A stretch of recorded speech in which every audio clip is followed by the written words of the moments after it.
আবারও রাষ্ট্রপতি হচ্ছেন আব্দুল হামিদ, সর্বসম্মতিতে আওয়ামী লীগের মনোনয়ন ঘোষণা। বিএনপি সহায়ক সরকারের দাবি অসাংবিধানিক, সংসদে প্রধানমন্ত্রী তারেক কোকো সহ পাচারকারীদের অর্থ ফেরত আনার অঙ্গীকার। চ্যারিটেবল ট্রাস্ট মামলায় আদালতে খালেদা, প্রিজন ভ্যানে হামলার ঘটনায় রিমান্ডে ৫৫, অনুপ্রবেশকারীদের দায়ী করলেন ফখরুল। অমর একুশে গ্রন্থমেলা শুরু কাল, উদ্বোধন করবেন প্রধানমন্ত্রী, আগ্রহ বেড়েছে নতুন লেখকদের। চট্টগ্রাম টেস্টের প্রথম দিনে বাংলাদেশের সংগ্রহ ৪ উইকেটে ৩৭৪ রান, ডাবল সেঞ্চুরির পথে মুমিনুর।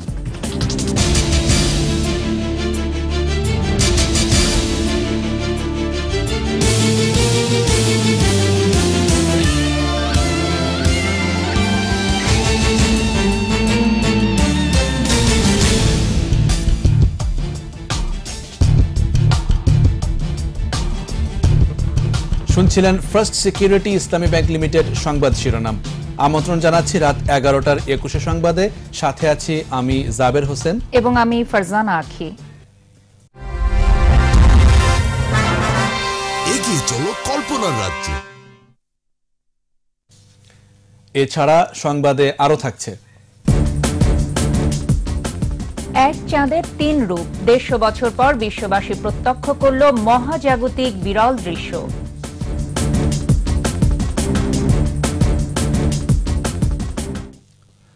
একুশতম রাষ্ট্রপতি হিসেবে বর্তমান রাষ্ট্রপতি আব্দুল হামিদকেই মনোনয়ন দিল আওয়ামী লীগ। রাতে গণভবনে আওয়ামী লীগের সংসদীয় বোর্ডের সভায় সর্বসম্মতিক্রমে আব্দুল হামিদের উপরে আস্থা রাখেন দলের নেতারা। সভা শেষে সাধারণ সম্পাদক ওবায়দুল কাদের জানান, দলের প্রতি ত্যাগ ও আস্থার কারণে দ্বিতীয় মেয়াদে আব্দুল হামিদকে মনোনয়ন দেওয়ার সিদ্ধান্ত হয়। আরো জানাচ্ছেন মামুন রশিদ। দর্শক, মামুন রশিদের রিপোর্টটি এই মুহূর্তে প্রক্রিয়াধীন রয়েছে, আমাদের হাতে আসা মাত্রই আমরা আপনাদেরকে তা দেখাবো। চলে যাচ্ছি পরের সংবাদে। বিএনপি সহায়ক সরকারের দাবি আবারও নাকচ করলেন প্রধানমন্ত্রী শেখ হাসিনা। বিকেলে জাতীয় সংসদের প্রশ্ন উত্তর পর্বে তিনি আরও বলেন, অসাংবিধানিক দাবি কোনোভাবেই মানা সম্ভব নয়। তারেক কোকো সহ বিদেশে পাচারকারীদের অর্থ ফেরত আনা হবে বলেও জানান প্রধানমন্ত্রী। আরও জানাচ্ছেন অখিল পোদ্দার। জাতীয় সংসদের অধিবেশন শুরু হলে প্রথমেই নিষ্পত্তি করা হয় প্রধানমন্ত্রীর প্রশ্নোত্তর পর্ব। সংসদ সদস্যদের বিভিন্ন প্রশ্নের জবাব দেন প্রধানমন্ত্রী। বিশ্বের বিভিন্ন দেশ থেকে শুল্কমুক্ত সুবিধা লাভ এক লিখিত প্রশ্নের জবাবে প্রধানমন্ত্রী বলেন, সংবিধানে সহায়ক সরকারের কোনো ধারণা নেই। বিএনপির দাবি অসাংবিধানিক, যা কোনোভাবেই মানা সম্ভব নয়। আওয়ামী লীগ সরকার গণতন্ত্রের পরিপন্থী কোনো কাজ করবে না। শেখ হাসিনা বলেন, নির্বাচন পরিচালনা করবে নির্বাচন কমিশন। নির্বাচনকালীন সরকার ছোট পরিসরে হবে, শুধু রুটিন কাজ পরিচালনা করবে। বিএনপির জন্ম নিয়েছে মার্শাল ল জারি করে অবৈধ পথে, তাই অবৈধ দাবি করাটাও তাদের অভ্যাস বলে মন্তব্য করেন তিনি। সার্বিকভাবে দেশ এগিয়ে চলেছে উল্লেখ করে প্রধানমন্ত্রী বলেন, বিএনপি নেত্রীর ছেলেদের পাচার করা অর্থ ফেরত আনা হয়েছে, অন্যদের টাকাও ফেরত আনার প্রক্রিয়া চলছে। বিএনপি নেত্রী খালেদা জিয়ার ছোট ছেলের পাচারকৃত টাকা আমরা সিঙ্গাপুর থেকে ফেরত এনেছি এবং আরো যাদের এরকম পাচারকৃত অর্থের সন্ধান পাওয়া যাচ্ছে সেগুলি আমরা কিন্তু ফেরত আনার প্রক্রিয়ায় রয়েছে এবং আরো আনতে পারবো। আরেক প্রশ্নের জবাবে প্রধানমন্ত্রী বলেন, গ্রামীণ অর্থনীতি শক্তিশালী হয়েছে। নারীদের কর্মসংস্থান ও ক্ষমতায়নে সরকারের বিভিন্ন পদক্ষেপ তুলে ধরেন তিনি। নারী শিশু কোর্ট বসানো হচ্ছে, এই ট্রাইব্যুনালের মাধ্যমে বিচারটা যেন আরো দ্রুত হয় তার ব্যবস্থাও আমরা নিচ্ছি এবং নারীদের সহিংসতা থেকে রক্ষা করার সব রকম ব্যবস্থাও কিন্তু আমরা নিয়েছি। তাছাড়া মোবাইল কোর্টের মাধ্যমে প্রতিনিয়ত যদি কোনো সময় কোনো মেয়েদের উপর কোনো রকম ইপটিজিং বা অ্যাসিড নিক্ষেপ বা কোনো রকম অত্যাচার হয়, তো সাথে সাথে মোবাইল কোর্টের মাধ্যমে তাৎক্ষণিকভাবে তাদের বিচারও করা হচ্ছে। রপ্তানি আয়ের নানান খাত উল্লেখ করেন প্রধানমন্ত্রী। সরকারি চাকরির বয়স সীমা আপাতত বাড়ানো হচ্ছে না বলেও জানান তিনি। যারা নতুন নতুন পড়াশোনা করে চাকরি চায়, আমরা যদি এদিকে বয়স সীমা বাড়াতেই থাকি তো ওদিকে আর কেউ চাকরিতে ঢুকতেই পারবে না, কারণ পদ খালি না হলে আমরা ঢুকাবো কোথা থেকে, তাদেরকে জায়গা দেবো কোত্থেকে। ঠিক সেই কারণেই এই মুহূর্তে বয়স সীমা বাড়াবার আমাদের কোনো মানে পরিকল্পনা না, এটা ভবিষ্যতে দেখা যাবে। অখিল পোদ্দার, একুশে টেলিভিশন, ঢাকা। পুলিশের ওপর বিএনপির নেতাকর্মীদের হামলাকে ন্যাক্কারজনক ও জঘন্য ঘটনা উল্লেখ করে এ ধরনের হামলা সহ্য করা হবে না বলে হুঁশিয়ার করে দিয়েছেন প্রধানমন্ত্রী শেখ হাসিনা। সন্ধ্যায় গণভবনে পুলিশের নতুন মহাপরিদর্শক জাবেদ পাটোয়ারিকে র্যাঙ্ক ব্যাজ পরিয়ে দেবার পর এই হুঁশিয়ারি উচ্চারণ করেন প্রধানমন্ত্রী।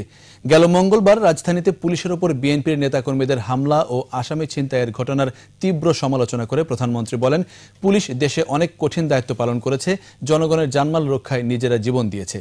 এ সময় দেশ থেকে সন্ত্রাস, জঙ্গিবাদ ও মাদক নির্মূল করতে দেশবাসীর সহযোগিতা চান প্রধানমন্ত্রী।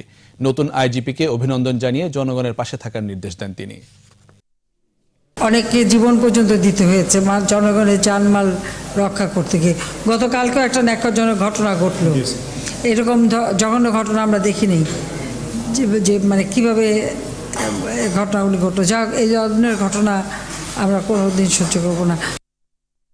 জিয়া চ্যারিটেবল ট্রাস্ট দুর্নীতি মামলায় আসামি জিয়াউল ইসলাম মুন্নার পক্ষে দ্বিতীয় দিনের মতো যুক্তিতর্ক উপস্থাপন শেষ হয়েছে। এ সময় আদালতে উপস্থিত ছিলেন বেগম খালেদা জিয়া। মামলার যুক্তিতর্ক উপস্থাপনকালে দুই পক্ষের আইনজীবীর মধ্যে বাকবিতণ্ডা হলে বিচারক এজলাস ছেড়ে খাস কামরায় চলে যান। পরিস্থিতি শান্ত হলে 10 মিনিট পর আবারও আদালতের কার্যক্রম শুরু হয়। পরে আসামি পক্ষের আইনজীবী বলেন, তথ্য এবং নথি দিয়ে তারা আদালতে প্রমাণ করতে পেরেছেন এই মামলায় তার আসামি জড়িত নয়। এদিকে রাষ্ট্রপক্ষের আইনজীবী বলেন, আসামি পক্ষ রাজনৈতিক কথা বলে আদালতের সময় নষ্ট করছে। বৃহস্পতিবার আবারও যুক্তিতর্ক উপস্থাপন করবে আসামি পক্ষ। ট্রাস্টের ফান্ডে যে টাকা এসছে এটা দলীয় ফান্ডের টাকা এবং ডোনেশন বিভিন্ন ব্যক্তির, তার দলীয় ব্যক্তিদের কোনো ডোনেশন ছাড়া আর কোনো ব্যক্তি বা প্রতিষ্ঠান থেকে অবৈধভাবে কোনো টাকা আসে নাই বা ক্ষমতার প্রভাব বিস্তার করে কোনো টাকা সংগ্রহ করা হয়েছে। এই মামলার অন্যান্য আসামি যারা আছেন, ডক্টর জিয়াউল ইসলাম মুন্না এবং মনিরুল ইসলাম, তাদের পক্ষে বক্তব্য শেষ হলে এই মামলার মূল আসামি বেগম খালেদা জিয়ার পক্ষে বক্তব্য রাখবেন। এই যে তাদের স্ট্র্যাটেজি এবং এই মাঝখানে দাঁড়িয়ে রাজনৈতিক বক্তব্য দেওয়া, বিভিন্ন উদ্দেশ্য রকম কটূক্তি ব্যঙ্গোক্তি করা, এটা খুবই দুঃখজনক। রাজধানীতে প্রিজন ভ্যানে হামলা করে কয়েকজনকে ছিনিয়ে নেওয়ার ঘটনায় দায়ের হওয়া 3 মামলায় বিএনপির স্থায়ী কমিটির সদস্য গয়েশ্বর চন্দ্র রায়কে কারাগারে পাঠানোর নির্দেশ দিয়েছেন আদালত। এছাড়া 53 নেতাকর্মীকে 2 দিন এবং আরও 2 জনকে 3 দিনের পুলিশ রিমান্ডে নেওয়া হয়েছে। এদিকে সংবাদ সম্মেলনে বিএনপি মহাসচিব বলেছেন, প্রিজন ভ্যানে হামলা চালিয়েছে অনুপ্রবেশকারীরা। আহমদ মাবুর রিপোর্ট। মঙ্গলবার হাইকোর্ট সংলগ্ন মাজার গেটের সামনে পুলিশের প্রিজন ভ্যানে হামলা চালিয়ে কয়েকজনকে ছিনিয়ে নেয় বিএনপির কর্মীরা। পুলিশের উপর হামলাও চালায় তারা। এ ঘটনায় শাহবাগ থানায় 2টি ও রমনা থানায় আরও 1টি মামলা দায়ের করে পুলিশ।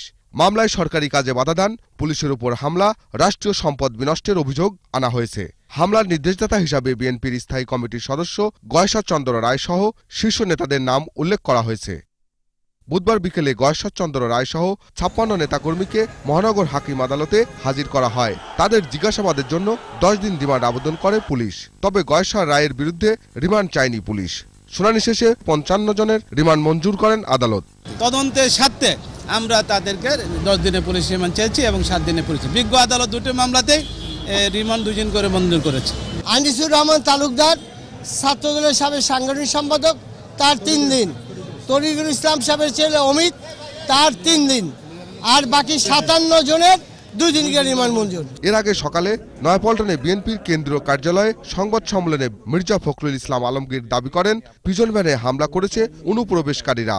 আমরা আশঙ্কা করছি যে অনুপ্রবেশকারীরা তারা এই ধরনের ঘটনা ঘটিয়েছে বলে আমাদের বিশ্বাস। কারণ আমাদের যে শান্তিপূর্ণভাবে আমরা যে আপনার প্রতিবাদ জানাচ্ছি, শান্তিপূর্ণভাবে যে রাজনৈতিক কার্যক্রম করার চেষ্টা করছি, সরকার উদ্দেশ্য প্রণোদিতভাবেই এটাকে আপনার সম্পূর্ণ বিনষ্ট করবার জন্য কাজ করছে। বিএনপির শান্তিপূর্ণ আন্দোলন সরকার উদ্দেশ্য প্রণোদিতভাবে বানচাল করছে বলেও মন্তব্য করেন ফখরুল। রাজনীতিতে আবার একটা অনিশ্চয়তা অবস্থা সৃষ্টি। আহমদ বাবু, 21 টেলিভিশন, ঢাকা।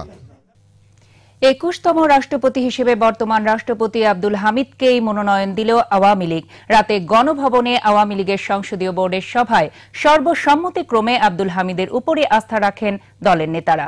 দর্শক, মামুন রশিদের রিপোর্টটি আমাদের হাতে এসে পৌঁছেছে। এখন দেখুন সেই রিপোর্টটি।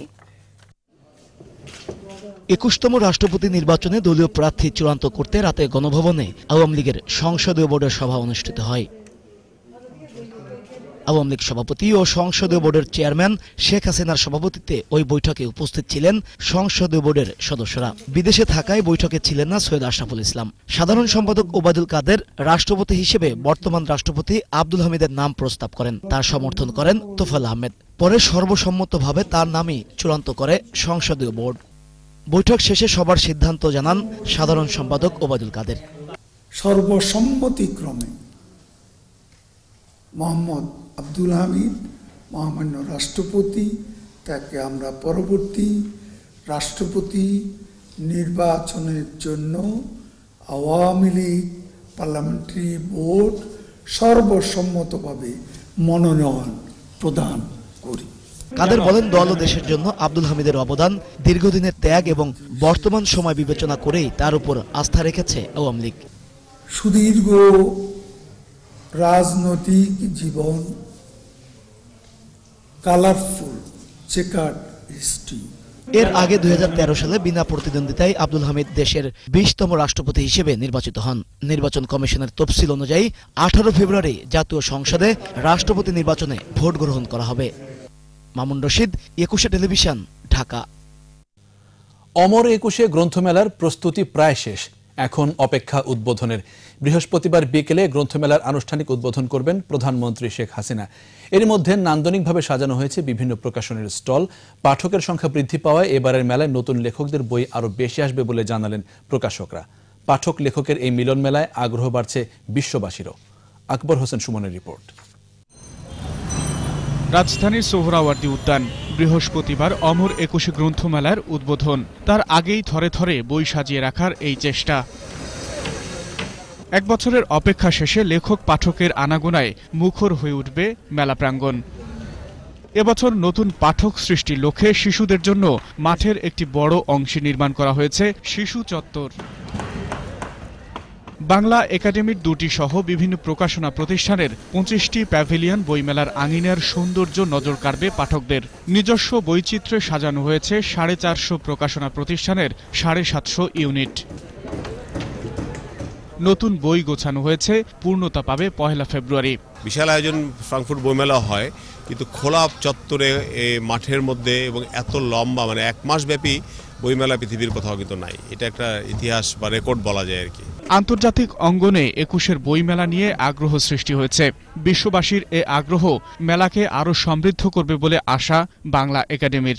জাতিগতভাবে বিশ্বের কাছে আমাদের যে সংস্কৃতি, আমাদের যে সাহিত্য, আমাদের যে সৃষ্টিশীলতা, আমাদের যে প্রকাশনা শিল্প, সেটিকে উপস্থাপন করতে পারব। সোহরাওয়ার্দী উদ্যানের মোড়ক উন্মোচন মঞ্চ আর বর্ধমান হাউসের আন্তর্জাতিক সাহিত্য সম্মেলন মঞ্চ প্রস্তুত। আকবর হোসেন সুমন, 21 টেলিভিশন, ঢাকা। এবার বাংলাদেশ শ্রীলঙ্কা টেস্ট সিরিজ প্রসঙ্গ।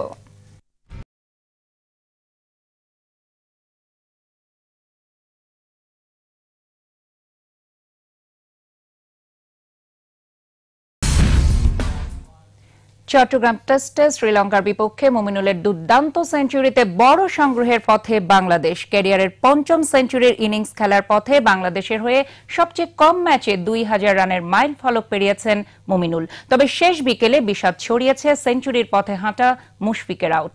প্রথম দিন শেষে 4 উইকেটে 374 রান করেছে স্বাগতিকরা। 175 রানে মুমিনুল ও 9 রানে অপরাজিত আছেন অধিনায়ক মাহমুদুল্লাহ। বিস্তারিত জানাচ্ছেন সৌরভ ইমাম। জহুর আহমেদ চৌধুরী স্টেডিয়াম টাইগারদের জন্য সবসময় লাকি ভেন্যু। টস জিতে তাই ব্যাটিং নেন মাহমুদুল্লাহ রিয়াদ। ইমরুলকে সাথে নিয়ে দারুণ শুরু করেন লোকাল হিরো তামিম। উইকেটের চারদিকে চোখ জুড়ানো দারুণ ব্যাটিংয়ে 72 রান তোলে ওপেনিং জুটি। ক্যারিয়ারের 25তম হাফ সেঞ্চুরি তুলে নেন তামিম। তবে এরপর আর বেশি দূর এগুতে পারেননি। 53 বলে 52 রান করা তামিমকে ফেরান দিলরুয়ান পেরেরা। 40 রানে ইমরুল ফিরে যান সান্দাকানের বলে এলবিডব্লিউ হয়ে। মুমিনুলের সাথে যোগ দেন মুশফিক। মুমিনুলের দারুণ স্ট্রোকে ছুটতে থাকে রানের চাকা। 100-ও কম বল খেলে ক্যারিয়ারের 5ম সেঞ্চুরি তুলে নেন এই টেস্ট স্পেশালিস্ট। মুশফিক মুমিনুল মিলে তৃতীয় উইকেট জুটিতে 236 রান তুলে লঙ্কান বোলারদের হতাশ করেন। 26 টেস্টে 2000 রানের মাইলফলক ছুঁয়ে ফেলেন মুমিনুল। তবে শেষ বিকেলে লাকমলের বলে মুশফিকের আউটে বিষাদ ছড়ায় গ্যালারিতে। মাত্র 8 রানের জন্য সেঞ্চুরি বঞ্চিত হন মিস্টার ডিপেন্ডেবল। পরের বলেই উইকেট বিলিয়ে দিয়ে আসেন লিটন দাস। কিছুটা চাপে পড়লেও মাহমুদুল্লাহ 9 আর মুমিনুলের অপরাজিত 175 রানে ভালোই দিনটা পার করে টাইগাররা। সৌরভ ইমাম, 21 টেলিভিশন। নিচ্ছি ইসলামী ব্যাংক বিরতি। যখন ফিরছি তখন অন্যান্য খবরের সঙ্গে আরো থাকবে। কাল শুরু হচ্ছে এসএসসি ও সমমান পরীক্ষা, প্রয়োজনে বন্ধ থাকবে ফেসবুক, বললেন শিক্ষামন্ত্রী। নতুন ভোটার 27,01,780 জন, নির্বাচন কমিশনের তালিকা প্রকাশ।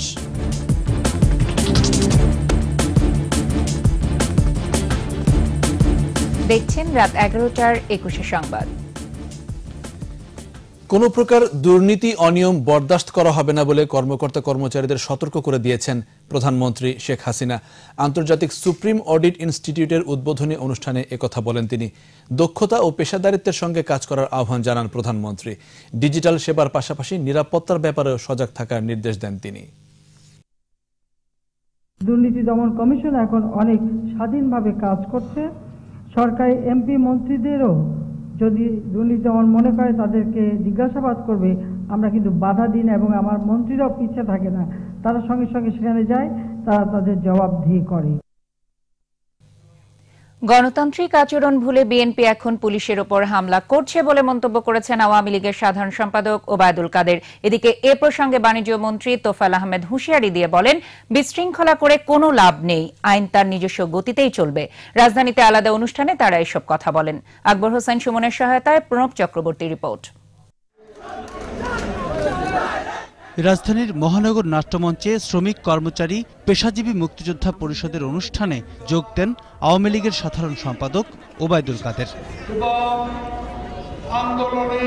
তিনি বলেন, নির্বাচন ঘনিয়ে আসছে বলে আন্দোলনে ব্যর্থ হয়ে বিএনপি জনগণের উপর প্রতিশোধ নেবার ষড়যন্ত্র শুরু করেছে। তারই অংশ আইন শৃঙ্খলা বাহিনীর উপর হামলা বলেও মন্তব্য করেন তিনি। গণতান্ত্রিক রাজনীতি সব সীমা অতিক্রম করে গতকাল তারা জঙ্গি স্টাইলে পুলিশের উপর প্রিজন ভ্যানে হামলা চালিয়েছে। বিদেশিদের কাছে গতকাল তারা নালিশ করেছে। বিদেশিদের আমাদের আদালতের রায় নিয়ে কি করার আছে? এদিকে রাজধানীর বঙ্গবন্ধু আন্তর্জাতিক সম্মেলন কেন্দ্রে প্লাস্টিক মেলার উদ্বোধনী অনুষ্ঠানে বাণিজ্য মন্ত্রী বলেন, আইন প্রয়োগকারী সংস্থার উপর হামলা করে অরাজকতা করছে বিএনপি। কালকে পুলিশকে কিভাবে আক্রমণ করেছে, কিভাবে আইনটা নিজের হাতে নিয়েছে। আইন আইনের মতো চলবে। আইন প্রয়োগকারী সংস্থার গায়ে হাত দেওয়া এর থেকে বড় অপরাধ আর কিছু হতে পারে না। 2015-তে 93 দিন হরতাল অবরোধের নামে অর্থনীতিকে পঙ্গু করার চেষ্টা করেছে, লাভ হয় না। এই যে কালকে যেটা করেছে তাদের লাভ হয় না। সংবিধান অনুসারে যথাসময়ে নির্বাচন হবে এবং বিএনপি তাতে অংশ নেবে বলেও আশা প্রকাশ করেন বাণিজ্য মন্ত্রী। প্রণব চক্রবর্তী, 21 টেলিভিশন, ঢাকা। কাল শুরু হচ্ছে এসএসসি ও সমমানের পরীক্ষা। 10টি শিক্ষা বোর্ডের অধীনে এবারের পরীক্ষার্থী 20,31,899। সচিবালয়ে সংবাদ সম্মেলনে শিক্ষামন্ত্রী জানান, প্রয়োজনে পরীক্ষা চলাকালীন সময়ে ফেসবুক সহ সামাজিক যোগাযোগ মাধ্যম বন্ধ রাখা হবে। আর কোচিং সেন্টার বন্ধে স্থায়ী আইন করা হচ্ছে বলে জানান মন্ত্রী। তৌহিদুর রহমানের রিপোর্ট। অন্যতম পাবলিক পরীক্ষা এসএসসি ও এর সমমানের পরীক্ষা। এই পরীক্ষার সার্বিক প্রস্তুতি নিয়ে শিক্ষামন্ত্রী নুরুল ইসলাম নাহিদের সংবাদ সম্মেলন। 10টা বোর্ডের মোট যে এই সমমানের পরীক্ষায় তিনি জানান, 2018 সালের এসএসসি ও সমমানের পরীক্ষায় 20 লাখেরও বেশি শিক্ষার্থী অংশ নিচ্ছে, যা গেল বছরের চেয়ে প্রায় 2.5 লাখ বেশি। পরীক্ষার সময় ফেসবুক সহ সামাজিক যোগাযোগ মাধ্যম বন্ধ হবে কিনা তা নিয়েও কথা বলেন মন্ত্রী। আমরা বলেছি সীমিত সময়ের জন্য বন্ধ রাখবেন কি রাখবেন না সেটাও তারা অবস্থা বুঝে তারা ব্যবস্থা গ্রহণ করবেন। প্রশ্নপত্র ফাঁস হইলে না পরে বিএটিসির প্রশ্ন, তো ফার্স্ট ইয়ার করেই ফেলি, তো ওখানে অন্য মাধ্যমে হতে পারে। এবার পরীক্ষার 7 দিন আগে থেকে কোচিং সেন্টারগুলো বন্ধ থাকছে জানিয়ে মন্ত্রী বলেন, রাজনৈতিক কারণে প্রতিবন্ধকতা সৃষ্টি হলে বিশেষ ব্যবস্থায় পরীক্ষা নেওয়া হবে। আশা করব যে পরীক্ষা ব্যাহত হয় এমন কোনো কাজ কেউই করবেন না। কোচিং সেন্টারগুলো আমরা এই পরীক্ষার 7 দিন আগে থেকে বন্ধ রাখবো। আইন তৈরি করেছি অলরেডি, সেই আইনটা এখন আমাদের চূড়ান্ত কতগুলো অনেকগুলো কমিটির মাধ্যমে আইন যাইতে হয় আর কি, সেই কারণে দেরি হচ্ছে, সেখানে আমরা বন্ধ করার জন্য এটা ব্যবস্থা নেব। সচিবালয়ে আয়োজিত সংবাদ সম্মেলনে মন্ত্রী জানান, অনুমোদিত ক্যালকুলেটর ছাড়া কোনো ধরনের ইলেকট্রনিক্স ডিভাইস পরীক্ষা হলে নিষিদ্ধ করা হয়েছে। পরীক্ষা শুরুর 30 মিনিট আগে হলে প্রবেশ করতে হবে। তথ্যীয় পরীক্ষা শেষ হবে 25শে ফেব্রুয়ারি, আর ব্যবহারিক পরীক্ষা শুরু হবে পরের দিন, চলবে 4 মার্চ পর্যন্ত। 25শে ফেব্রুয়ারি। তৌহিদুর রহমান, 21 টেলিভিশন, ঢাকা। 10,41,42,381 জনকে ভোটার করে চূড়ান্ত তালিকা প্রকাশ করেছে নির্বাচন কমিশন। এবারের তালিকায় নতুন ভোটার যুক্ত হয়েছে 27,01,780 জন। সকালে নির্বাচন কমিশন কার্যালয়ে এ তথ্য জানান ভারপ্রাপ্ত ইসি সচিব হেলাল উদ্দিন আহমদ। চূড়ান্ত ভোটার তালিকায় পুরুষ ভোটার 5,25,12,105 জন ও নারী ভোটার 5,16,30,276 জন। এর আগে 2রা জানুয়ারি খসড়া তালিকা প্রকাশ করে কমিশন। দ্বৈত নিবন্ধিত ও মৃত ভোটার বাদ দিয়ে চূড়ান্ত এ তালিকা প্রকাশ করল নির্বাচন কমিশন। এবার আমাদের সাপ্তাহিক আয়োজন সোশ্যাল ইসলামী ব্যাংক লিমিটেড পর্যটন।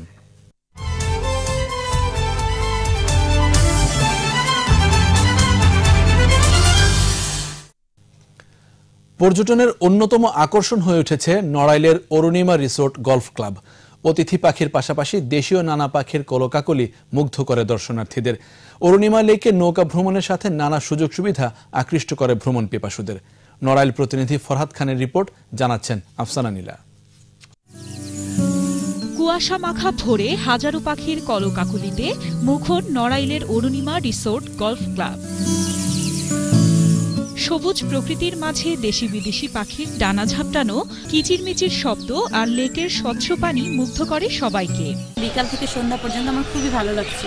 আমি জীবনে এত পাখি একসঙ্গে কোথাও দেখিনি। পাখিদের কলরব এবং এখানে যে লেকে যে ফুলগুলা ফুটে আছে, ফুলগুলা দেখে আসলে অনেক ভালো লাগছে। চারিদিকে পাখির ওড়াওড়ি কিচমিচ শব্দগুলো আমার খুবই ভালো লাগছে। লেক পরে বিভিন্ন ধরনের ফুল রয়েছে, গাছপালা রয়েছে। এক কথায় অরুণিমা রিসোর্ট গলফ ক্লাব অসাধারণ। পাখি দেখার পাশাপাশি অরুণিমার 60 একর বিশাল জায়গা জুড়ে রয়েছে বহু গাছপালা আর ফুল বাগান। প্রকৃতির সৌন্দর্য মুগ্ধ করে দর্শনার্থীদের। রিসোর্টটিতে রয়েছে নৌকা ভ্রমণ ও গলফ খেলার সুযোগ। রাত্রি যাপনের সুযোগও রেখেছে রিসোর্ট কর্তৃপক্ষ। মিলিয়নস অফ বার্ডস এখানে অলরেডি এসে গেছে, আর এই পাখি দেখার জন্য বিশ্বের বিভিন্ন দেশ থেকে এবং বাংলাদেশের বিভিন্ন অঞ্চল থেকে লোক আসছে। বছরের প্রায় 9 মাস অতিথি পাখির বিচরণ থাকে অরুণিমায়। বাড়তি এই আনন্দ সহজে মেলে না অন্য কোথাও। দর্শনার্থীদের আপ্যায়নের পাশাপাশি পাখির অভয়ারণ্য টিকিয়ে রাখার চেষ্টা চালিয়ে যাচ্ছেন রিসোর্ট কর্তৃপক্ষ। আফসানা নীলা, 21 টেলিভিশন। আবার নিচ্ছি ইসলামী ব্যাংক বিরতি। যখন ফিরছি তখন অন্যান্য খবরের সঙ্গে আরো থাকছে। বেসরকারি শিক্ষক কর্মচারীদের আমরণ অনশন অব্যাহত, হেলথ কেয়ার প্রোভাইডারদের অবস্থান কর্মসূচি। ডিভি লটারি বন্ধের ঘোষণা ট্রাম্পের, চালু থাকবে গুয়ান্তানামো বে, বিরোধীদের সমালোচনা। দেখছেন রাত 11টার 21 সংবাদ। জাতীয়করণের দাবিতে বেসরকারি শিক্ষা প্রতিষ্ঠানের শিক্ষক কর্মচারীরা আমরণ অনশন অব্যাহত রেখেছেন। এদিকে চাকরি জাতীয়করণের দাবিতে অবস্থান কর্মসূচি চালিয়ে যাচ্ছেন কমিউনিটি ক্লিনিকে কর্মরত হেলথ কেয়ার প্রোভাইডাররা। জাতীয় প্রেস ক্লাবের সামনে তারা এই কর্মসূচি পালন করছেন। সাইদুল ইসলামের সহায়তায় মাহমুদ হাসানের রিপোর্ট। জাতীয় প্রেস ক্লাবের সামনে একাদশ দিনের মতো আন্দোলন করছেন বেসরকারি প্রাথমিক বিদ্যালয়ের শিক্ষকরা। শিক্ষা প্রতিষ্ঠান জাতীয়করণ না হওয়া পর্যন্ত রাজপথ ছাড়বেন না বলে জানিয়েছেন তারা। দাবি আদায়ে প্রধানমন্ত্রীর হস্তক্ষেপ চেয়েছেন আন্দোলনকারী শিক্ষকরা। এদিকে জাতীয় প্রেস ক্লাবের সামনে চাকরি জাতীয়করণের দাবিতে অবস্থান অব্যাহত রেখেছেন কমিউনিটি ক্লিনিকের কর্মরত health care প্রোভাইডাররা।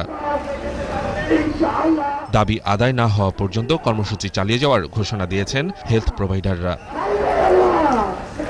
Mahmud Hasan, 21 television, Dhaka. বঙ্গোপসাগরে দূরপাল্লার মিসাইল উৎক্ষেপণের মধ্য দিয়ে শেষ হল বাংলাদেশ নৌবাহিনীর বার্ষিক সমুদ্র মহড়া এক্সারসাইজ সেফগার্ড। প্রধান অতিথি ছিলেন প্রধানমন্ত্রীর নিরাপত্তা বিষয়ক উপদেষ্টা অবসরপ্রাপ্ত মেজর জেনারেল তারেক আহমেদ সিদ্দিক। দেশের সমুদ্র সীমা ও সমুদ্র সম্পদ রক্ষায় নৌবাহিনীকে সাহসিকতার সাথে দায়িত্ব পালনের আহ্বান জানান তিনি। সে সময় উপস্থিত ছিলেন নৌবাহিনী প্রধান অ্যাডমিরাল নিজামুদ্দিন আহমেদ সহ উচ্চপদস্থ সামরিক কর্মকর্তারা। এবারের মহড়ায় অংশ নেয় বাংলাদেশ নৌবাহিনীর ফ্রিগেট, মিসাইল বোট সহ বিভিন্ন ধরনের 50টি যুদ্ধজাহাজ, নেভি হেলিকপ্টার ও এয়ারক্রাফট। মহড়ার শেষ দিনে নৌবাহিনীর যুদ্ধজাহাজ থেকে দূরপাল্লার মিসাইল উৎক্ষেপণ, সাবমেরিন বিধ্বংসী গোলা নিক্ষেপ সহ নৌযুদ্ধের নানা কৌশল প্রদর্শন করা হয়।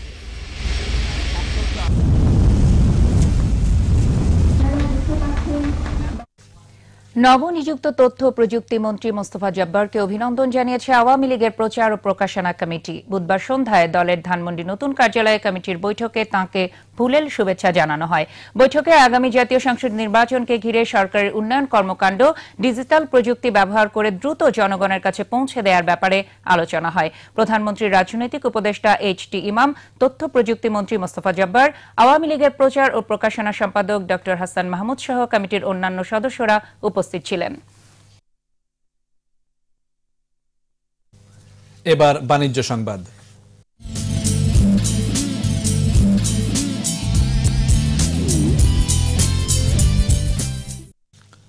পুঁজিবাজারের বর্তমান দরপতনে বিনিয়োগকারীদের আতঙ্কিত না হওয়ার পরামর্শ দিয়েছে Bangladesh merchant bankers association BMBA। সন্ধ্যায় রাজধানীর একটি হোটেলে আয়োজিত জরুরি সংবাদ সম্মেলনে BMBA-এর মহাসচিব খায়রুল বাশার আবু তাহের মোহাম্মদ বলেন, শিগগিরই ঘুরে দাঁড়াবে দেশের পুঁজিবাজার। তিনি বলেন, আগামী 8 ফেব্রুয়ারি বিএনপি চেয়ারপারসন বেগম খালেদা জিয়ার বিরুদ্ধে দুর্নীতি মামলার রায় ঘোষণার তারিখকে কেন্দ্র করে একটি মহল গুজব ছড়িয়ে স্বার্থ হাসিলের অপচেষ্টা করছে। এ সময় DSE ব্রোকার্স অ্যাসোসিয়েশনের সভাপতি মোশতাক আহমেদ সাদেক সদ্য ঘোষিত মুদ্রানীতির প্রশংসা করে জানান, পুঁজিবাজারের উন্নয়নে সরকার ও বাংলাদেশ ব্যাংক খুবই আন্তরিক। গত কয়েক দিনের তুলনায় ঢাকা আন্তর্জাতিক বাণিজ্য মেলায় ভিড় কিছুটা কম। শেষ দিকে ক্রেতাদের আকৃষ্ট করতে স্টল প্যাভিলিয়নগুলোতে মূল্য ছাড়ের ঘোষণার সাথে সাথে নানা ধরনের অফার। মেলার সময় বৃদ্ধি করায় খুশি দোকানিরা। ইবনে নূর শাওনের রিপোর্ট। বাণিজ্য মেলায় গেল কয়েকদিনের তুলনায় জনসমাগম কম, তবে মেলার সময় 4 দিন বৃদ্ধি করায় শেষ কয়েকদিনে প্রত্যাশা অনুযায়ী বেচা কেনা হবে বলে আশা বিভিন্ন প্রতিষ্ঠানের প্রতিনিধিদের। ইনশাআল্লাহ যে বাড়ানোর দিনগুলো ছুটির দিন ওখানে কাস্টমার আসতে পারে ইনশাআল্লাহ, আশা করা যায়। শেষ সময়ে মেলায় যারা আসছেন সবাই ব্যস্ত কেনাকাটায়। দাম নিয়েও সন্তুষ্টি আছে ক্রেতাদের। সবকিছু মানে মোটামুটি ঠিক আছে। পণ্যের দাম কিছু কিছু দোকানে কম, কিছু কিছু দোকানে আবার বেশি। আজকে একটু ছাড় পাইছি সবকিছুতে, তো সেই অনুযায়ী আজকে অনেক কিছু কিনছি। অন্যবারের তুলনায় দামটা মানে ঠিকই আছে, প্রত্যেকবারে যেরকম দাম এবার একই। স্টকে থাকা সব পণ্য বিক্রি করতে বিক্রেতাদের চেষ্টার কমতি নেই। বাহারি সব নাম দিয়ে ডিসকাউন্ট ও বিভিন্ন অফার তো আছেই। আমরা যতটা এক্সপেক্ট করছিলাম ওই তুলনায় ওরকম কাস্টমার নাই। কিছুদিন আগের তুলনায় আজকে কাস্টমার অনেক কম। সময় বাড়ানোয় আগামী শুক্র ও শনিবার জমজমাট বেচাকেনার প্রত্যাশা করছেন বিক্রেতারা। Ibne Nur Shaon, 21 television, Dhaka. Tap and pay mobile banking app উদ্বোধন করল মেঘনা ব্যাংক। সম্প্রতি কক্সবাজারের সিগাল হোটেলে আনুষ্ঠানিকভাবে এর উদ্বোধন করা হয়। অ্যাপটি বাংলাদেশে প্রথমবারের মতো 4র্থ প্রজন্মের প্রযুক্তি সম্বলিত সম্পূর্ণ নিরাপদ মোবাইল ব্যাংকিং সেবা নিয়ে এসেছে। এর মাধ্যমে গ্রাহক ঘরে বসে টাকা পাঠানো, মোবাইল ফোন রিচার্জ, টিকেটিং এবং বিল পেমেন্ট সেবা গ্রহণ করতে পারবেন। অনুষ্ঠানে মেঘনা ব্যাংকের চেয়ারম্যান HN আশিকুর রহমান, স্থানীয় সংসদ সদস্য সহ ঊর্ধ্বতন কর্মকর্তারা উপস্থিত ছিলেন।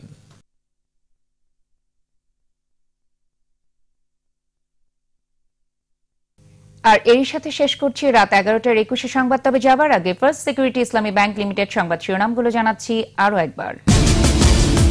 আবারও রাষ্ট্রপতি হচ্ছেন আব্দুল হামিদ, সর্বসম্মতিতে আওয়ামী লীগের মনোনয়ন ঘোষণা। বিএনপির সহায়ক সরকারের দাবি অসাংবিধানিক, সংসদের প্রধানমন্ত্রী তারেক কোকো সহ পাচারকারীদের অর্থ ফেরত আনার অঙ্গীকার। চ্যারিটেবল ট্রাস্ট মামলায় আদালতে খালেদা, প্রিজন ভ্যানে হামলার ঘটনায় রিমান্ডে 55, অনুপ্রবেশকারীদের দায়ী করলেন ফখরুল। অমর একুশে গ্রন্থমেলা শুরু কাল, উদ্বোধন করবেন প্রধানমন্ত্রী। আগ্রহ বেড়েছে নতুন লেখকদের। চট্টগ্রাম টেস্টের প্রথম দিনে বাংলাদেশের সংগ্রহ 4 উইকেটে 374 রান, ডাবল সেঞ্চুরির পথে মুমিনুল। একুশে টেলিভিশনের সর্বশেষ খবর জানতে ডায়াল করুন 2021 নম্বরে আর ভিজিট করুন 21-tv.com এই ওয়েবসাইট। এছাড়া ফেসবুকে লগ ইন করতে পারেন facebook.com/2124 অনলাইনে। পরবর্তী সংবাদ রাত 1টায় দেখার আমন্ত্রণ রইল।